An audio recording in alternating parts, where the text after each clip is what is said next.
morning, everybody. Welcome to the morning show. We're coming to you today on WJOPLP Newburyport at FM 96.3 on Channel 9. And later on today, we'll be available on Newburyport's YouTube channel at ncmhub.org. I'm your host, Mary Jacobsen, and this morning I am just delighted to welcome Greg Coles here. Greg is a world-class dance instructor who's taught thousands of people of all ages and backgrounds to dance. He is formally trained in just about everything: ballet, jazz, modern, African, and Latin dance, and he's a former Teen Alvin Ailey Scholarship student who continued dance training through college. He teaches Latin dance and African dance locally at the Dance Place here in Newburyport, as well as dance and drum instruction classes all across the North Shore. He offers group, individual classes, public and private events, school programs, and DJ services, everybody. He's here today to talk about his passion for dance and his work as a dance instructor, but also about a very exciting and fun-sounding Latin Dance Class Fundraiser that he's going to be teaching on Saturday, March 1st at 7 p.m. at Congregation Ahavas Achim at 53.5 Washington Street, and the congregation is eager to have everybody come and join them. Everyone is welcome to come to this fun event. So, Greg, first of all, welcome to the morning show, and thank you so much for taking the time to be here. Thank you for having me. It's totally my pleasure, and I have been looking forward to talking to you since we first booked you. I wanted to find out, Greg, when did you start dancing, and what were the first dances you remember learning that got you hooked? It's so funny. I don't remember not dancing, even as a young child. I come from a family that just loves music and dance, and I remember listening to Motown and R&B, soul music, and always wanting to dance to it. Yeah. So I don't remember a time when I didn't dance. It's just in your DNA, clearly. Yeah, I love it. Yeah. Well, what made you decide to become a dance educator, Greg? Well, a dance educator is something I enjoy because I love working with people and helping them to improve themselves, improve their self-image, get better connected. So the dances that I do are social in nature, and they help me build community. I help get people connected. Yeah. The dances themselves are a form of language, form of communication. And as such, they are global. Are what? Global. Global. Oh, They're yes, allowing right, people to be connected globally. Yeah. So strangers can dance without having met, or they don't really need to speak to each other. They could just start dancing. They just need to move in harmony. Yeah, moving in Which harmony. is what music does for people as well, and singing. Exactly, exactly. Yeah. So it's a beautiful way to get people connected. Well, do you have a particular approach to the way you teach people to dance, Greg? Well, I like to observe people in the learning process. I'm committed to lifelong learning and learning how I learn. I like to learn how other people learn. Yeah. And I encourage them to watch themselves in the learning process. And it automatically makes the experience unique to each student. Yeah. That was one thing that I tried to find a way to do, was to make my approach unique to each student. And I found I could do that if I observed how the students learn. Interesting. And encourage them to do that. So there are personality traits that go into the learning process. There are the challenges we face. So we have the technique where we want everyone to get comfortable with what we're doing. But to become confident, there's the need to get over the struggle, catch up with the technique, but ultimately we want people to be expressive. And if they're going to be expressive, they have to take their uniqueness and bring it to the exercise. Well, that's fascinating, Greg, because I'm sure that one of the barriers you can run into is people, I think, often feel shy and inhibited, especially in a public place.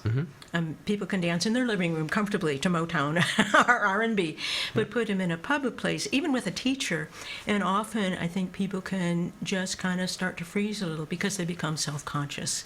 And so how do you help people overcome that sense? So as you were saying, they can become not just confident, but expressive. And it's interesting to me that you pair those two things, that they belong together. Your confidence and your expressiveness are linked together.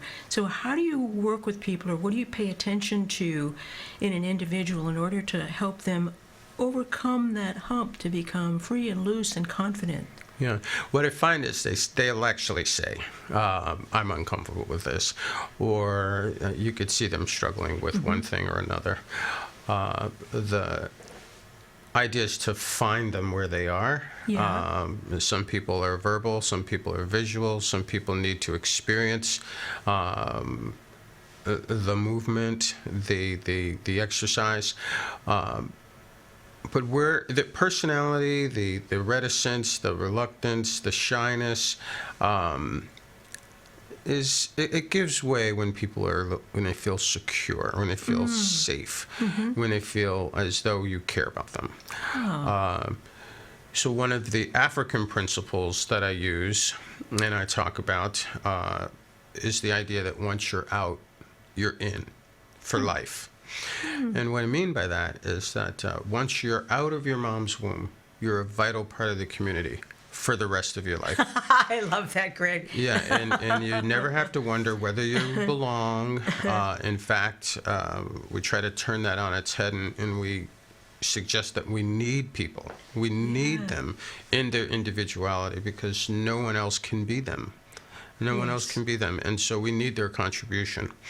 And any improvement an individual makes in what they do benefits the entire community. You make individuality and presence a gift to not just the person, but to everyone else that's sharing the planet at the same time they are. Yeah. And you kind of turn it upside down and inside out and make people feel like, yeah, I'm here. I'm in. Yeah, no question. And so I'm going to take my uniqueness and celebrate it and dance with it, in other words. Exactly. So, that's beautiful, Greg. I really like that. Well, you talked a bit earlier about the power of dance to build community, and I'm interested in learning a little bit more about that. People do move together. Was one of the things that music and dance have together. But I wonder, what are some of the things that you've observed about the power of dance to build community, or what do people tell you about their experience feeling a sense of community or feeling more connected through dance? Sure. Well, if you know how to, for instance, do salsa or bachata or kizomba, any of these popular group dances, then you can do them anywhere in the world. So you automatically have a global community available to you. And people want to see you. They want you to come and dance with them. So if you have a vacation planned in a major city, you don't have to have dance as the main reason you go there. But invariably, you will find a place to dance once you get there. And that will just augment the experience, and people will be really happy to see you. So the idea that you have a ready-made community means that if you learn to dance, that means you're building social capital, the ability to just get connected. And people want you to do it. So that's very fun. From an African standpoint, dance is central in storytelling, in reminding people why, as an individual, their life is important, why families are important, and why communities are important. The idea that we're all growing together and need each other. And each of us have this ability to contribute out of our uniqueness, but we also grow in specialized skills that the community overall needs. Dance is a way of storytelling that reminds us about the importance of these things. So the West African dance construct is used to tell stories, to remind people about the importance of work, of food, of life, of celebration, of mourning, all the things that communities do. So the way I'd put it, based on what you're saying, is that there's a narrative in dance But there's also wisdom in the stories that come through Oh, no dance question. because Sure.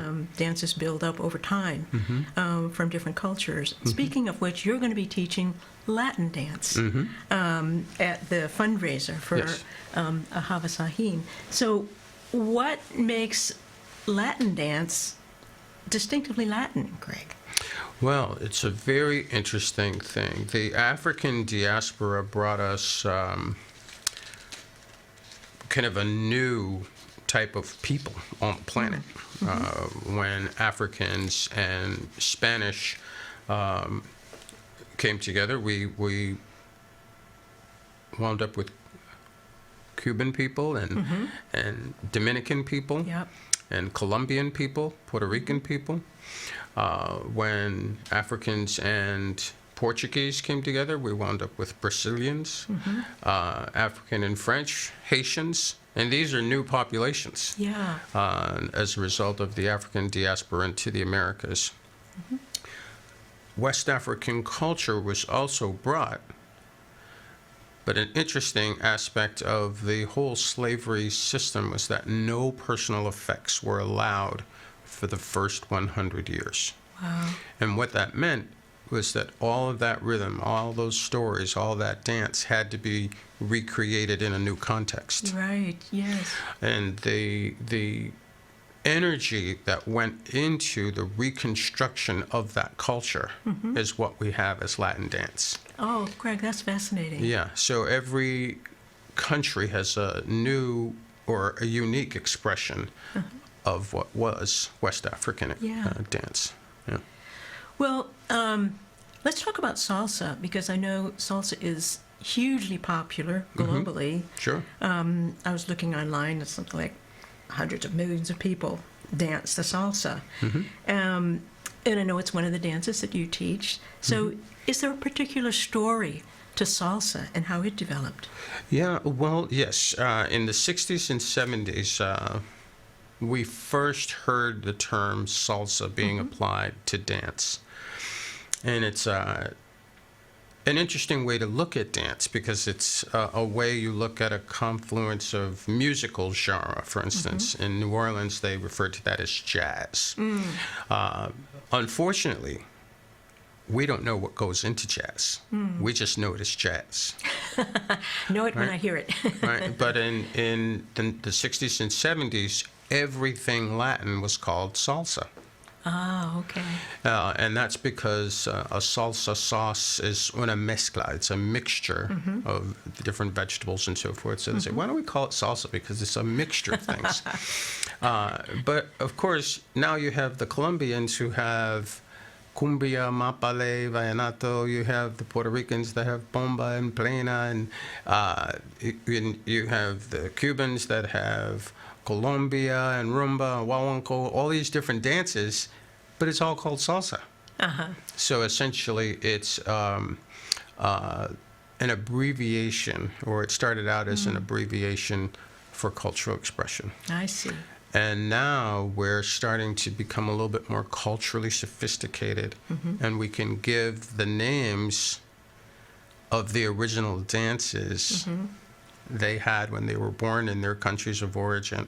Oh, So we say salsa, yeah. but we really mean cumbia if we're talking about the Colombian version, Okay. or lado a lado if we're talking about the Puerto Rican version, or mambo on one, or mambo on two, or rumba. We have all these different expressions. So when I'm teaching salsa, what I try to stay with is this idea of a rhythm. Of 1, 2, 3, and 1, 2, 3, and 1, 2, 3, and 1, 2, 3. But where you place your first step is an indication of the country of origin for that version interesting. of salsa. Okay.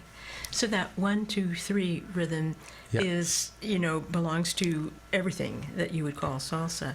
But then there are those different variations according to what country Sure. they developed in. Perfect. Would it be proper to call it the footwork? The footwork. The footwork. Perfect, yes. Yeah. Wait a minute, are you a dancer? I used to tap dance, Ah, okay. which all has right. its own story. Yeah, absolutely. It was the only form of exercise that didn't bore me to tears, Greg. You So, really have to be light on your feet in order to tap dance. So, and you have nice. to learn to be uninhibited, too, as you were saying. And you get to make noise. Well, it's rhythmic expression, and That's right. it was one of those early substitutes for having the djembe and the drums and so forth. Yes, right. The Africans in the Americas needed rhythmic expression, and so they just attached things to their shoes in order Use to their get it. feet.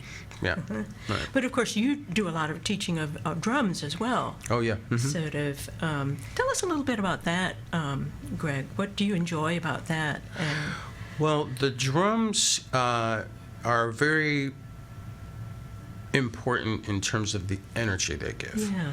So we can set mood with rhythm. Drumming has throughout history been a way to, let's say, get people going. It kind of reflects the community ethos. But wars, are kind of entered into with these big drum sounds and so forth. They're meant to be intimidating. But the whole idea is that rhythm, it captures a lot of emotion, Yeah. expression. But it essentially gives energy to the dance. And then the dances tell the stories about Yeah. what it means to be African or human. Yeah. So those rhythms are very, very important, and I enjoy studying them in order to teach them, keep them alive, because they're very important rhythms. Yeah. Yeah, when I think about drumming or the drumming that I've experienced, it's visceral. Sure. It reaches inside your body. Oh, yeah. And you almost have to start moving. Yeah. So it's pre-dance. Yeah. And then goes along with the dance once you get started. And it's very energizing. Oh, no So, question. Yeah. Yeah. Well, thank you for that. Absolutely. Well, let's talk about the Latin Dance Class event coming up at Ahavas Achim on March 1st. It's billed as featuring lessons, drinks, schmoozing, snacks, which will be provided, I'm told, by Metzi's in PortMedia, so we know there'll be really super great snacks, and of course, dancing. So tell us about what you'll be teaching at the fundraiser for Ahavas Achim on March 1st. Sure. I love, in these kinds of settings, to use the Learn, Dance, Mingle model, where you learn a few steps, get really comfortable. We want everyone to be comfortable, and I think some will become confident. And then Others- expressive. Yeah, and ultimately we'd love to see people being expressive and enjoying themselves. There may be some people who are very comfortable with what they're doing and can help others. But a little bit of instruction, and then encourage people to just dance a little bit. And then no instruction for a while, let people just mingle. We'll come back and do that a few times throughout the evening. So dance will be central, but not necessarily dominant. And there'll be an opportunity for people to just have fun together. Wonderful. Sure. Building community. Yes, With exactly. Ahavas Achim. Well, Greg, I know something some people may be wondering about, because I think people visualize Latin dance as partner dancing. Can people come as individuals Oh, absolutely. and be comfortable? Just they're learning the steps on their own. They can come with a partner, clearly, of course, but they'll be comfortable if they just come as an individual to mingle Sure. and learn the footwork. Right. Even if you are part of a couple or a family, it's important to see yourself as an individual, because everyone has the right to be there and the right to improve themselves. And when you're looking at yourself as an individual, and you're filling yourself up, so to speak, preparing yourself to make a contribution, again, to your family or to the community, it's important to just see yourself as a whole person. So the idea of coming as an individual, even if you're part of a couple or a family, is very important. Yeah. Absolutely. Okay, so everyone is welcome to join Yes. the Congregation Ahavas Achim on March 1st, 7 p.m. for the fundraiser. And even if, whether you're single or a couple, and even if you are part of a couple, come and learn some things about yourself as an individual dancer. Perfect. So, Greg, it sounds wonderful. I didn't tell you I was going to ask you this, and it may not be fair, but do you have a favorite dance? Well, I always get asked if I have a favorite dance or a favorite rhythm, so on and so forth.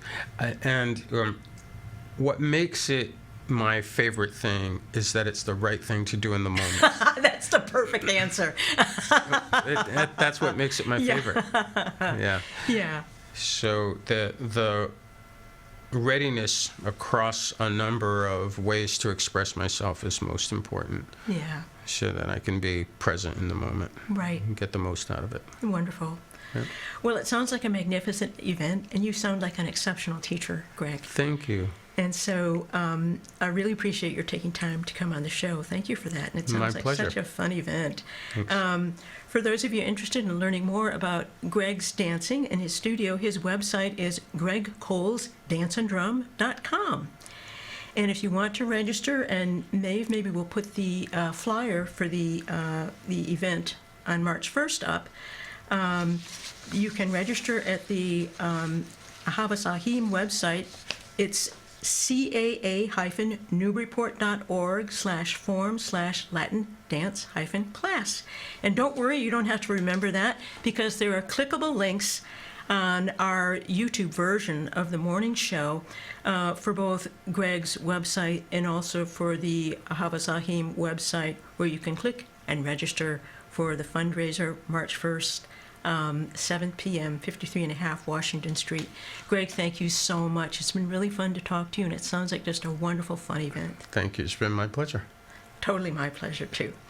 Well, that's it for today, everybody. Please join us again next Thursday at 9 for the morning show. Till then, everybody, be well and dance.